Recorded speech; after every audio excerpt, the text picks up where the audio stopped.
Kalau dalam beberapa hari ini, kayaknya sejak hari Sabtu ya, seingat saya, hari Senin juga, dalam 3-4 hari ini kita belajar tema firman Allah tentang membangun manusia roh, ya kan? Nah, hari ini saya mau sambung kembali, kita membangun manusia roh yang bagaimana? Yang kuat. Tujuan kita bangun manusia roh kita, tujuannya adalah supaya manusia roh kita itu perkasa. Manusia roh kita itu kuat gitu loh. Kuat hadapi apa-apa. Kuat hadapi masalah, kuat hadapi kesulitan, kuat menghadapi tantangan. Kita bukan kalah, tetapi ujungnya kita menang. Kalau roh kita kuat, ujungnya kita pasti ngalami gini. Setiap masalah bagi kita orang Kristen itu ujungnya itu pasti mujizat. Ujung persoalan, ujung kesulitan itu ujungnya adalah mujizat. Kapan terjadi? Cuman satu perkara. Kalau roh kita kuat. Nah, untuk roh setiap kita jadi kuat, manusia rohani kita jadi kuat, itu kita nggak bisa diem. Tidak bisa kita jadi orang Kristen cuman nggak bikin apa-apa, nggak lakukan apa-apa, tahu-tahu tiba-tiba roh kita, manusia rohani kita jadi kuat. Nggak mungkin. Harus ada sesuatu yang kita buat, ya. Manusia roh kita mesti dibangun. Dibangun dengan apa? Bagaimana caranya kita memperkuat manusia roh kita? Nah, ini yang kita mau pelajari. Kita langsung baca ayatnya saudara ya. Lukas pasal 1 ayat 80. Lukas 1 ayat 80. Mari jemaat Tuhan yang saya kasihi, kita akan sama-sama kita membaca ayat ini ya. Lukas 1 ayat 80. 1, 2, dan 3. Adapun anak itu bertambah besar dan makin kuat rohnya, dan ia tinggal di padang gurun sampai kepada hari ia harus menampakkan diri kepada Israel. Saya langsung terangkan saja sama saudara ya. Lihat Lukas 1 ayat 80, saya baca ulang sekali lagi untuk setiap kita. Dikatakan begini. Adapun anak itu. Siapakah yang dimaksudkan adapun anak itu? Anak itu ini siapa? Secara kontekstual, maksud anak ini adalah, anak itu adalah Yohanes Pembaptis. Alkitab katakan bahwa adapun anak itu yaitu Yohanes Pembaptis yang tinggal di padang gurun, itu dikatakan ia itu bertambah besar. Apa yang bertambah besar? Badannya. Apa yang bertambah besar dari Yohanes Pembaptis? Tubuhnya, badannya, jasmaninya, fisiknya itu bertambah besar. Tentu kalau kita punya anak, kita sebagai orang tua, kita sebagai papa mama yang memiliki anak-anak, kalau anak kita kecil, anak itu bertumbuh tambah besar badannya. Plus kalau boleh semakin bertambah tinggi anak kita. Tentu kita sebagai orang tua senang ya. Kita bahagia, hati kita gembira. Lihat anak-anak kita tuh mengalami pertumbuhan bertambah-tambah, badannya tambah besar. Bahkan tambah tinggi. Kalau boleh badannya bukan makin lebar ke kanan ke kiri saudara ya. Kalau boleh makin besar itu anak kita makin tinggi. Makin kuat jasmaninya. Tapi plus dikatakan apa? Makin kuat rohnya. Badannya, fisiknya tambah besar, tambah tinggi, tapi plus dikatakan apa? Nah, ini seringkali kita alpa. Kalimat berikutnya ini makin kuat rohnya. Ini kita suka lupa. Seringkali kita fokusnya kepada yang kelihatan, yang fisik, yang badania, yang jasmania. Itu fokus kita di situ. Kita alpa, kita kurang, kita lupa memperhatikan yang namanya makin kuat rohnya.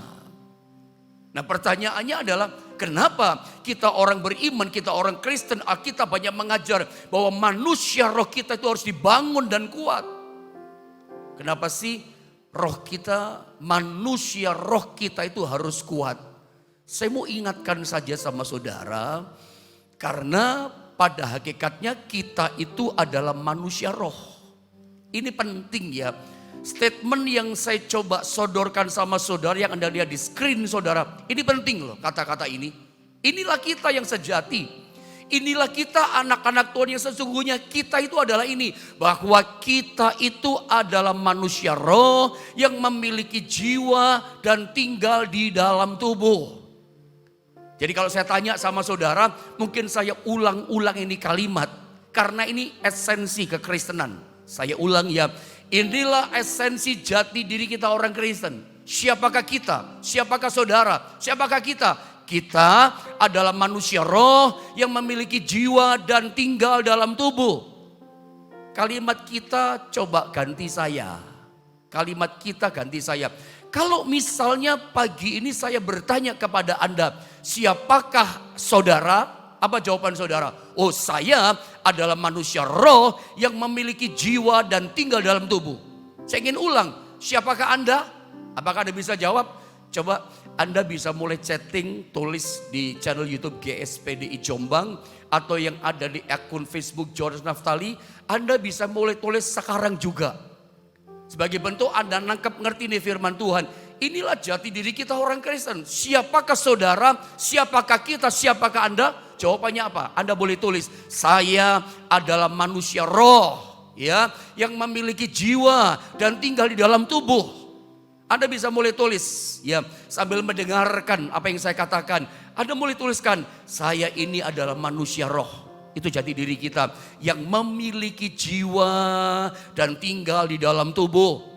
Ya, jadi sejatinya kita itu adalah bukan yang kelihatan. Saya ulang ya, mungkin saya putar-putar, saya ulang-ulang supaya Anda paham. Ini esensi yang benar tentang kekristenan. Ya. Jadi kita yang sesungguhnya, kita yang sejati, ya, itu bukan yang kelihatan. Kita yang sesungguhnya itu justru yang tidak kelihatan. Karena Alkitab katakan yang kelihatan sementara, yang tidak kelihatan itu kekal. Tapi kita ini suka salah fokus. Fokus kita justru bukan kepada yang tidak kelihatan. Fokus kita malah salah. Selalu fokus kita kepada yang kelihatan. Apa itu yang kelihatan? Sakit penyakit kita. Penderitaan kita. Kesusahan kita. Problem kita. Ya, apalagi kebangkrutan kita. PHK. Mungkin kita berusaha di PHK. Yang selalu kita itu yang kita lihat itu yang kelihatan. Salah fokus. Padahal Alkitab katakan pengajaran pagi ini mengajar kita itu sesungguhnya adalah bukan yang kelihatan tetapi yang tidak kelihatan. Paulus itu pernah ngomong dalam 2 Korintus pasal 4 ayat 18 saudara ya. Dikatakan begini, saya baca saja ya. 2 Korintus pasal 4 ayat 18, Paulus pernah berkata begini, sebab kami tidak memperhatikan yang kelihatan melainkan yang tak kelihatan.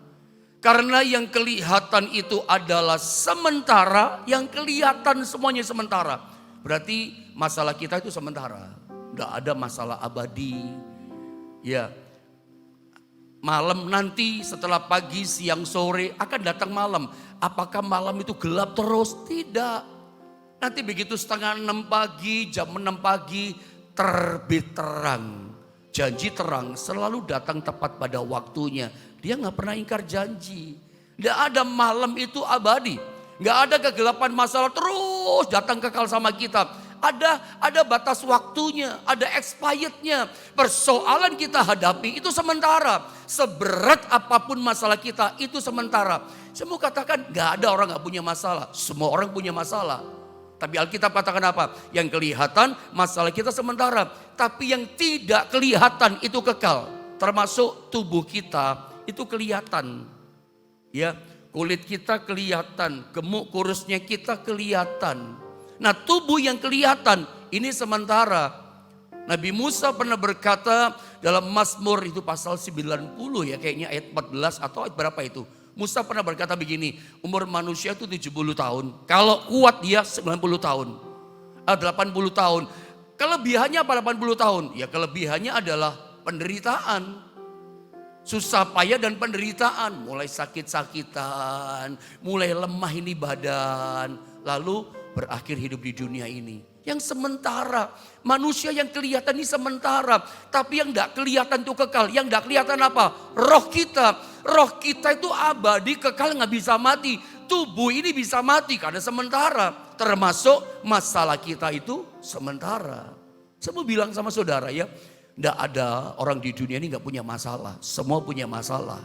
Bahkan saya berani berkata, setiap Anda yang sedang ada di rumah saudara masing-masing, kalau saya tanya, Bapak Ibu, apakah saudara punya masalah? Pasti Anda menjawab, Pak Yohanes, Pak Pendeta, saya punya masalah. Tidak ada orang yang punya masalah. Orang tua punya masalah, orang muda punya masalah. Orang kaya, saya mau tanya, orang kaya yang banyak uangnya, apakah dia nggak punya masalah? Kalau Anda tanya, dia bisa berkata, saya juga banyak masalah. Orang kaya ada masalah, orang nggak kaya sama punya masalah. Orang menikah punya masalah, lalu apakah berarti orang tidak menikah nggak punya masalah? Ada masalah juga. Anda pekerjaannya besar bisnisnya, oh saya yakin pasti banyak masalah. Tapi orang yang usahanya nggak besar masih kecil, apakah dia punya masalah? Punya masalah. Semua orang, lapisan masyarakat, tingkat sosial yang berbeda-beda, mau laki, mau perempuan, mau besar, mau kecil, mau tua, muda. Yang namanya manusia, pokoknya yang namanya manusia, pokoknya yang namanya orang, pasti dia punya masalah. Hanya yang bukan orang, sorry ya kata-kata saya, hanya bukan manusia yang gak punya masalah. Kalau kita adalah orang, kita manusia pasti punya masalah.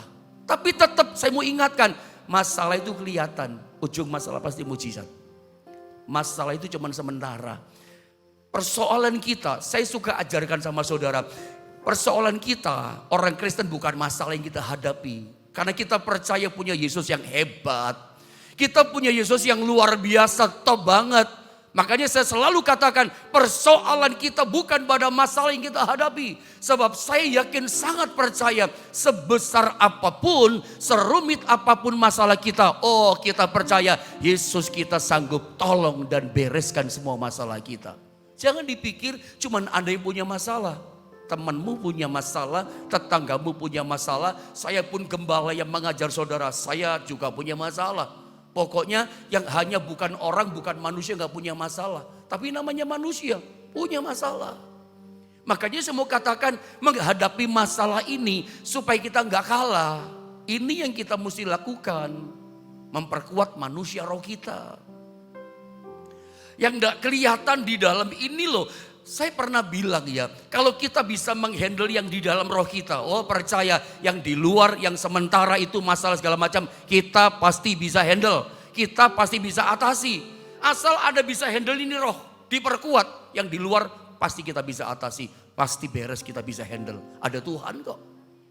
Ya, nah pertanyaannya bagaimana caranya kita memperkuat manusia roh kita?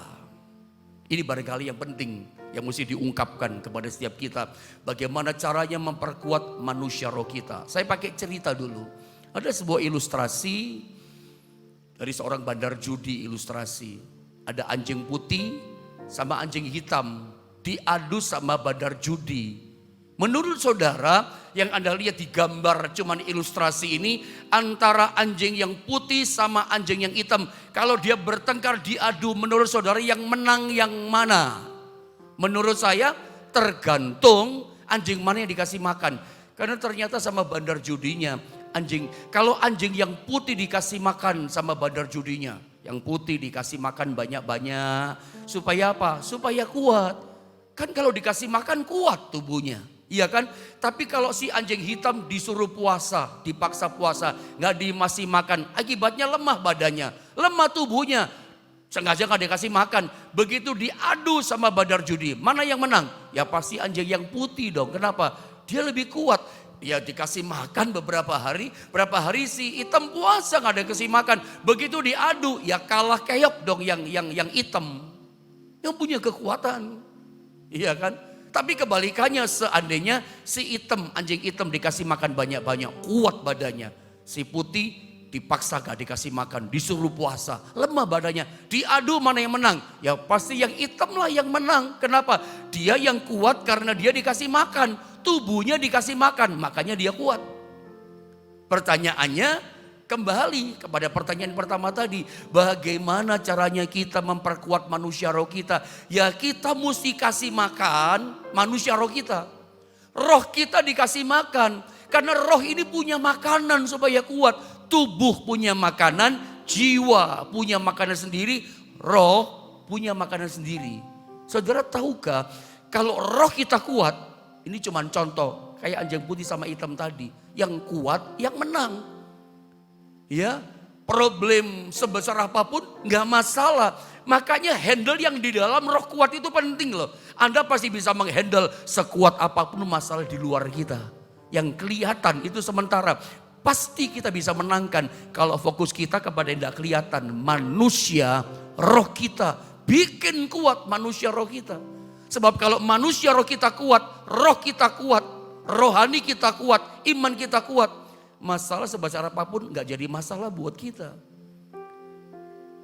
Salomo pernah berkata bahwa orang yang bersemangat, coba Anda lihat ya Amsal 18 ayat 14. Coba saya ingin setiap kita boleh sama-sama baca ayat ini ya. Sama-sama baca ayat ini. Amsal 18 di ayat yang ke-14. Mari sama-sama kita baca jemaat yang saya kasih. 1, 2, dan 3. Orang yang bersemangat dapat menanggung penderitaannya. Tetapi siapa akan memulihkan semangat yang patah? Semangat yang patah susah dipulihkan, tulang jadi kering. Ya, nanti sakit-sakit yang gak muncul jadi muncul. Kenapa? Semangat patah. Sumsum jadi gangguan, semua jadi masalah saudara ya. Jadi stres, orang stres itu karena rohnya lemah. Rohnya gak bersemangat. Perhatikan, orang yang bersemangat dapat menanggung penderitaannya. Bukan saya yang ngomong, firman Tuhan yang bilang sama kita. Dalam terjemahan lain, dalam versi bahasa Inggris katakan orang yang bersemangat dan kuat rohnya.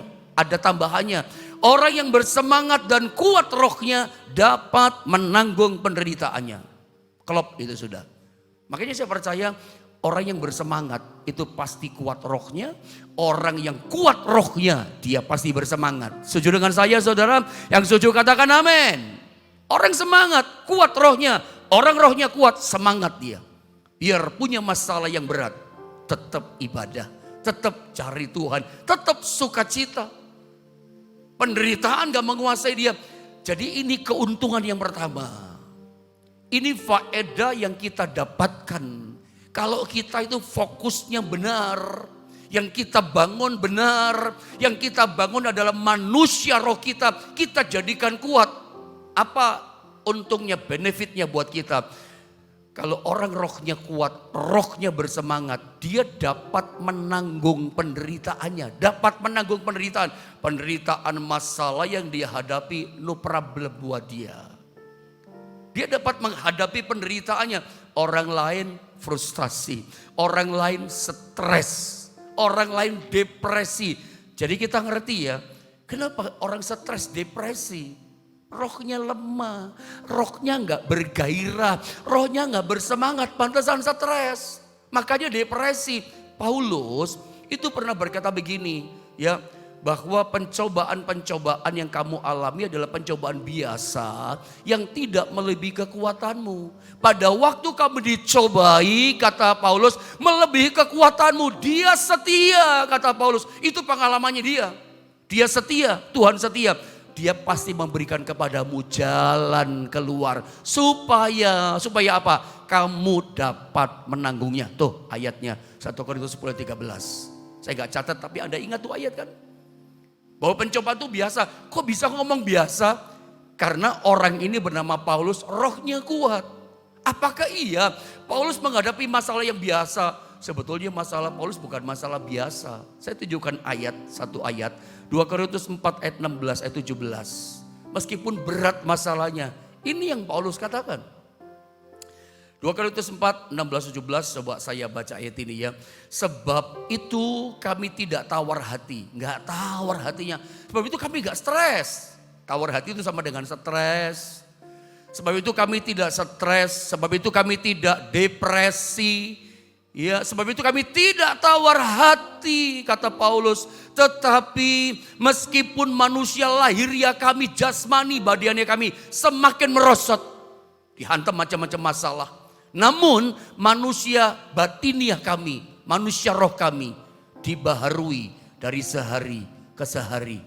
Hadapi masalah, makin kuat rohnya, dibaharui rohnya. Sebab, kata Paulus, penderitaan ringan yang sekarang ini, kok bisa ngomong ringan? Mengerjakan bagi kami kemuliaan kekal yang melebihi segala-galanya, jauh lebih besar daripada penderitaan kami. Paulus katakan, sebab penderitaan ringan yang sekarang ini. Pertanyaan saya kepada Anda, apakah benar, apakah betul persoalan masalah problem yang dihadapi Paulus itu adalah problem masalah yang ringan? Baca saja dalam Alkitab. Apakah benar penderitaan yang dihadapi Paulus ringan? Enggak ringan. Bagi saya yang ngomong, bagi Anda juga barangkali sama dengan saya. Penderitaan Paulus itu enggak ringan tapi sangat-sangat berat. Dia pernah 3 kali karam kapal.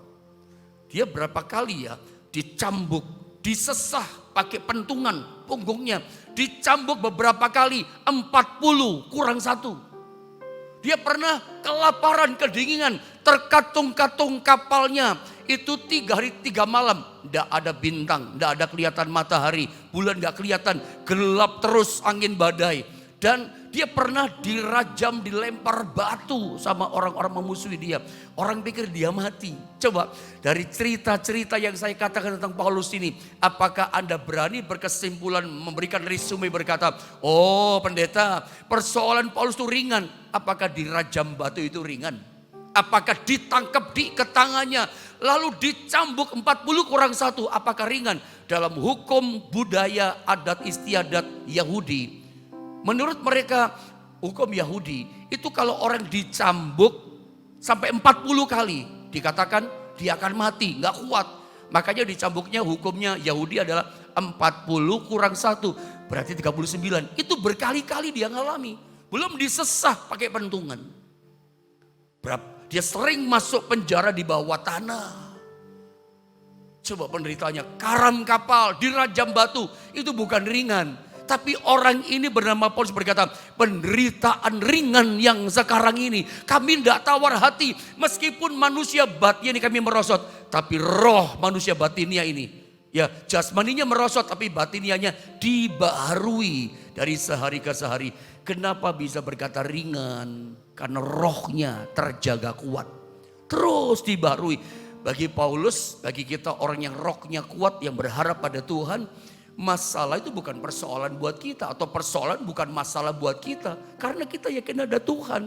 Ujung masalah itu pertolongan. Ujung masalah buat orang yang rohnya kuat, pasti ada jalan keluar. Ujungnya mujizat.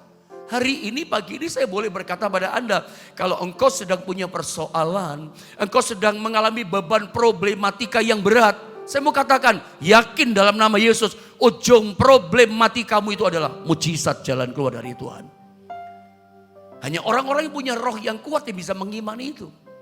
Paulus gak tawar hati, gak stres, gak depresi kok dia. Kenapa? Rohnya ini keuntungan. Orang yang punya roh yang kuat tahan menghadapi penderitaan. Dikatakan orang yang bersemangat dan rohnya kuat dapat menanggung penderitaannya.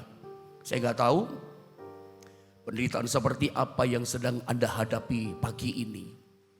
Berat pendeta, tapi saya tahu kalau roh saudara kuat, iman saudara kuat, saya percaya Anda semua dapat menanggung problem, masalah, penderitaan yang sedang kita hadapi, Anda hadapi saat ini. Saya mau bawa saudara cepat masuk pada bagian ini. Bagaimana, pertanyaannya bagaimana kita memperkuat manusia roh kita? Tadi saya katakan kasih makan. Dan makanan manusia roh kita itu adalah firman Tuhan. Firman Tuhan. Saudara, tadi saya sempat katakan sama saudara ya, keuntungan manusia rohnya kuat, dia dapat tahan menghadapi penderitaan, dapat menanggung penderitaan. Berat dia bisa berkata ringan kok pasti Tuhan tolong. Dapat menanggung penderitaan, itu yang pertama. Saya gak sempat tulis, tapi yang kedua ada keuntungan yang kedua. Kalau kita rohnya kuat, yang satu dapat menanggung penderitaan, yang kedua adalah kita dapat melakukan kehendak Tuhan atau perintah Tuhan. Saya mau tanya sama saudara dalam penderitaanmu pagi ini, apakah saudara pengen ditolong sama Tuhan? Apakah saudara ingin mengalami berkat Tuhan? Saya pengen mengalami mujizat pendeta. Saya mau kasih tahu, untuk mengalami berkat, mujizat, pertolongan, saudara harus belajar melakukan kehendak Tuhan. Orang yang rohnya kuat dapat melakukan kehendak Tuhan. Saat Anda melakukan kehendak Tuhan, saat Anda melakukan perintahnya, di situ Anda ketemu sama mujizat. Mujizat, berkat, pertolongan ada dalam kehendak Tuhan. Kehendak Tuhan perintahnya waktu Anda lakukan, di situ Anda mengalami mujizat. Anda mau contoh, singkat ya, Petrus. Lukas 5 ayat yang kelima, dia pernah gagal. Semalam-malaman menjala ikan, tidak ada seekor ikan pun dia dapat. Wah, ini berat loh. Ini kerjaan yang gagal, gak dapat apa-apa gitu loh. Ekonomi gak ada pemasukan, rezeki stop gak ada. Semalam-malaman kerja keras untuk dapat uang, dapat hasil, gak ada hasil. Ini gagal total Petrus. Udah berpengalaman dalam dunia nelayan, gagal juga. Dan hari itu Yesus datang kepada Petrus. Untuk apa Yesus datang? Yesus bawa apa pada waktu datang kepada Petrus? Bawa perintah, bawa kehendaknya. Apa perintahnya Yesus? Petrus, sekarang bawa perahumu ke tempat yang dalam. Dan sekarang Petrus, tebarkan jalamu. Awalnya Petrus berkata, Tuhan, semalam-malam aku gagal. Tapi karena Engkau menyuruhnya, aku akan menebarkan jala juga. Pada waktu Petrus melakukan kehendaknya. Catat baik-baik ya. Pada waktu Petrus taat pada perintahnya, dia tebarkan jala. Dia dapat mujizat loh. Dia ngalami booming berkat yang luar biasa. Sekali jala dapat ikan yang banyak. 2 perahu penuh dengan ikan. Anda lihat ini tentang Petrus. Orang yang rohnya kuat, dia dapat menanggung penderitaan. Yang kedua, dia dapat melakukan kehendak Allah. Dan saat kita melakukan kehendak Allah, saat kita melakukan perintahnya, disitulah berkat, mujizat, pertolongan nyata kita alami dalam hidup kita. Seperti pernah Petrus alami, Anda dan saya pasti mengalaminya. Jadi kalau mau dapat pertolongan, rohnya mesti kuat. Seringkali kita akan mundur kan, gak percaya karena roh kita lemah. Jadi bagaimana supaya roh kita kuat dapat pertolongan Tuhan? Kasih makan firman Tuhan. Ini ayatnya, Matius 4 ayat 4. Ini ayat yang terakhir saya coba bagi sama saudara, baca dengan cepat. Saya mau terangkan bagian akhir di sini. Matius 4 ayat yang keempat, 1, 2, dan 3. Tetapi Yesus menjawab, ada tertulis, manusia hidup bukan dari roti saja, tetapi dari setiap firman yang keluar dari mulut Allah. Jelas ini Yesus yang mengajar loh. Yesus berkata bahwa kita manusia di dunia ini, kita itu hidup bukan dari roti saja, bukan dari makanan saja. Kalau makanan kita, makanan pokok kita adalah nasi. Kalau di Yahudi sana, di Israel, roti juga saudara ya. Kalau seperti kita orang Indonesia, sudah makan roti 3 biji, ya kenyang sebetulnya. 3 biji itu kenyang, kebangkatan kalau udah kenyang ya. Tapi kalau kita belum makan nasi, kayaknya belum nonjok ya, belum nendang. Perutnya masih lapar, belum kenyang. Kenapa? Padahal kenyang, tapi rasa belum kenyang. Kenapa? Belum makan nasi, kita orang Indonesia kan. Belum nonjok rasanya, belum makan nasi itu. Padahal udah makan roti. Yesus berkata bahwa manusia hidup itu bukan dari makanan saja, bukan dari nasi saja, bukan dari roti saja. Memang roti, capcay, fuyung, hai, nasi, makanan kita hari-hari itu bisa bikin kita hidup. Tapi Yesus katakan, kita hidup bukan hanya oleh makanan yang kelihatan itu saja. Tapi kita hidup, kata Alkitab, dari setiap firman yang keluar dari mulut Allah. Saya mau tanya, saudara percaya enggak firman Allah yang kita percayai ini bisa menjamin hidup kita? Percaya enggak firman Allah bisa kasih berkat sama kita? Firman Allah yang roh adanya bisa pelihara kita, bisa kasih makan kita. Yesus yang berkata, kamu bisa hidup bukan cuma dari makanan jasmani, tapi dari firman yang keluar dari mulut Allah. Kita terima firman, kita imani, kita lakukan kehendak firman. Disitulah Anda akan mengalami kehidupan yang luar biasa. Hidup yang penuh keajaiban, hidup yang penuh mujizat. Kalau Anda makan firman, kuat rohnya bisa beriman melakukan firman Allah. Kalau kita makan nasi, makan capcay, makan foyung hai, makan nasi pecel, nasi rawon. Ya memang tubuh bisa hidup, tapi terbatas. Hidupnya kalau kita makan makanan yang seperti itu cuma 70 tahun, 80 tahun. Itu pun kalau kuat.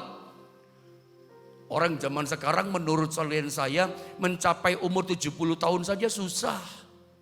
Saya punya teman-teman sekolah Alkitab yang di bawah saya, yang selevel sama saya, satu lighting, yang angkatan di atas saya sedikit, udah banyak yang berangkat.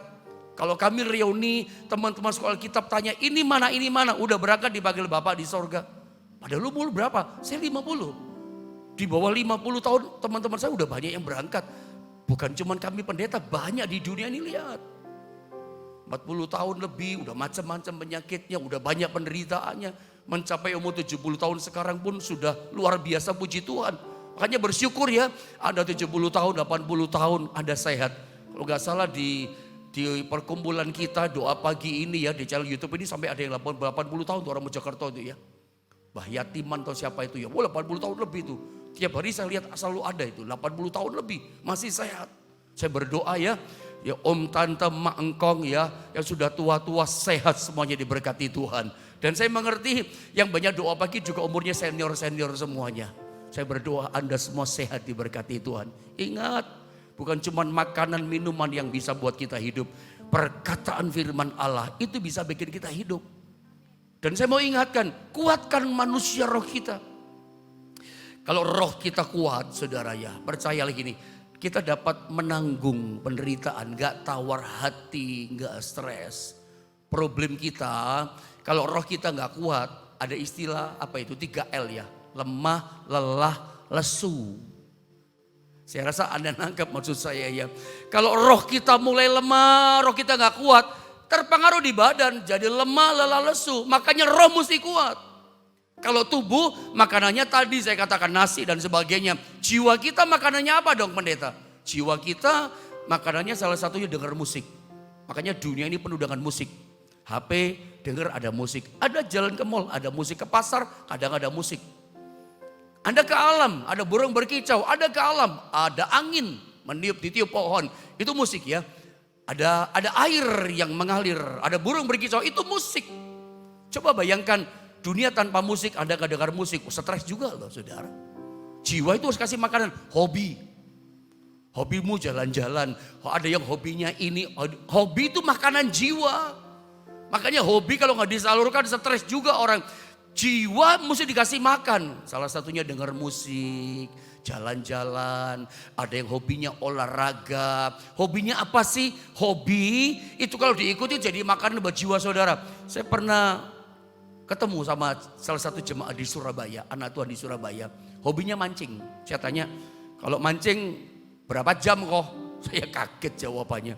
Saya kalau mancing 3 hari Pak. 3 hari 2 malam dia katakan. Wih, mancing 3 hari 2 malam. Iya Pak. Berapa lama? Ya bagi siang malam Pak. Nanti udah tengah malam baru tidur. Mancing. Mancingnya di mana? Di tengah lautan. Naik speedboat, naik kapal Pak Pendeta. Berapa biayanya begitu? Kalau gak salah dia ngomong sama saya 15 jutaan Pak. Dapat ikan banyak. Ya paling 1 kotak 2 kotak. Dalam batin saya 15 juta dapat ikan 1 kotak 2 kotak.